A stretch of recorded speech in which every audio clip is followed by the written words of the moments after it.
आणि सुरुवात करणार आहोत एका महत्त्वाच्या बातमीनं। मराठवाड्यामध्ये अफूची शेती केली जाते। नफ्याच्या आमिषानं नशेची शेती सुरू असल्याचा धक्कादायक प्रकार घडलेला आहे। मराठवाड्यात अफू लागवडीच्या प्रमाणातही वाढ झाली आहे। झी 24 तासचा इन्व्हेस्टिगेटिव्ह रिपोर्ट समोर येतोय। अफूची शेती करण्यावर सरकारची बंदी आहे। अफू पिकवणं हा गुन्हा असताना देखील मराठवाड्यातल्या काही जिल्ह्यांमध्ये अफू लागवडीचं प्रमाण वाढलेलं आहे। संभाजीनगर, बीड, हिंगोली जिल्ह्यात अफू लागवडीचे काही प्रकार पोलिसांनी उघडकीस आणलेले आहेत। एकट्या धाराशिव जिल्ह्यात अफूच्या लागवडीच्या 9 गुन्ह्यांची नोंद झाली आहे। मराठवाड्यातल्या नशेच्या शेतीवरचा हा स्पेशल रिपोर्ट।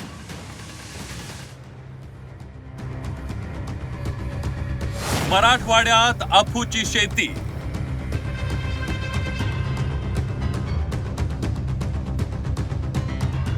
नफ्याच्या आमिषानं नशेची शेती,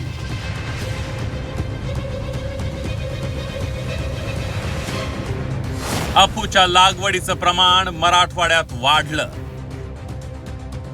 हे हिरवगार शेत पहा, पाहता क्षणी कुणालाही वाटेल हे तर कांद्याची लागवड केलेली पट्टी आहे, पण ही आहे नशेची शेती। हो, आंतरराष्ट्रीय बाजारात लाखो रुपयांची किंमत असलेल्या अफूची शेती। मराठवाड्यात गेल्या काही वर्षांपासून अफूची चोरटी लागवड होण्याचं प्रमाण वाढलंय। दुर्गम खेड्यांमध्ये कांद्याच्या शेतात अफूची लागवड केली जाते। अफूची बोंड आणि कांद्याची बोंड सारखीच असल्यानं कुणाच्याही लक्षात येत नाही। शिवाय अफूच्या व्यापाऱ्यातून मोठा पैसा मिळत असल्यानं लोक चोरून अफूची लागवड करत असल्याचं समोर आलंय। बीड जिल्ह्यातल्या पिंपळनेर, हिंगोली जिल्ह्यातल्या मूर्तिजापूर सांगवी, हिंगोली जिल्ह्यातल्या शिरळी वसमत, छत्रपती संभाजीनगर जिल्ह्यातील कन्नड तालुक्यातल्या एका ठिकाणी, छत्रपती संभाजीनगर जिल्ह्यातील सोयगाव तालुक्यातल्या 2 ठिकाणी, धाराशिव तालुक्यात खेड, धाराशिवच्या परांडा तालुक्यातील चांदणी, धाराशिवच्या वाशी तालुक्यातील दसमेगाव, कळंब तालुक्यातील पिपाळगाव, शिरढोण, मोहा आणि खामसवाडी या ठिकाणी केली जाणारी अफूची शेती उद्ध्वस्त करण्यात आली आहे। धाराशिव जिल्ह्यामध्ये फरवरी महिन्यामध्ये एकूण 8 गुन्हे अफूची लागवडची आम्ही दाखल केलेले आहेत। ते धाराशिव जिल्ह्याचे विविध पोलीस स्टेशन, धाराशिव ग्रामीण, कळंब, डोकी, येरमळा, शिराढोण इथे हे गुन्हे दाखल झालेले आहेत। त्यामध्ये आम्ही 8 ते 10 किलोग्राम अफूचे जे झाड आहे त्यामध्ये त्यांचे बोंड आणि फूल असे जप्त केलेले आहे। त्याची बाजारी किंमत 1,23,00,000 रुपये आहे। शेतात अफू पिकवणं थोडं सोपं असलं तरी अफू विकणं तितकंसं सोपं नाहीये। त्यामुळे अफू विकणारी एखादी टोळी मराठवाड्यात सक्रिय तर नाहीये ना असा संशय व्यक्त केला जातोय। शेतकऱ्यांनी कोणत्याही आमिषाला बळी पडू नये असं आवाहन पोलिसांनी केलंय।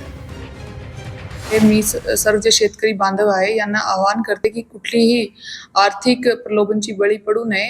अफूची लागवड करणे हे एक NDPS कायद्याप्रमाणे दखलपात्र गुन्हा आहे। स्वाभिमानी शेतकरी संघटनेच्या कार्यकर्त्यांचा मात्र वेगळाच दावा आहे। शेतकरी खसखस पीक घेतोय, पोलीस मात्र शेतकऱ्यांना नाहक त्रास देत असल्याचा आरोप स्वाभिमानी शेतकरी संघटनेनं केलाय।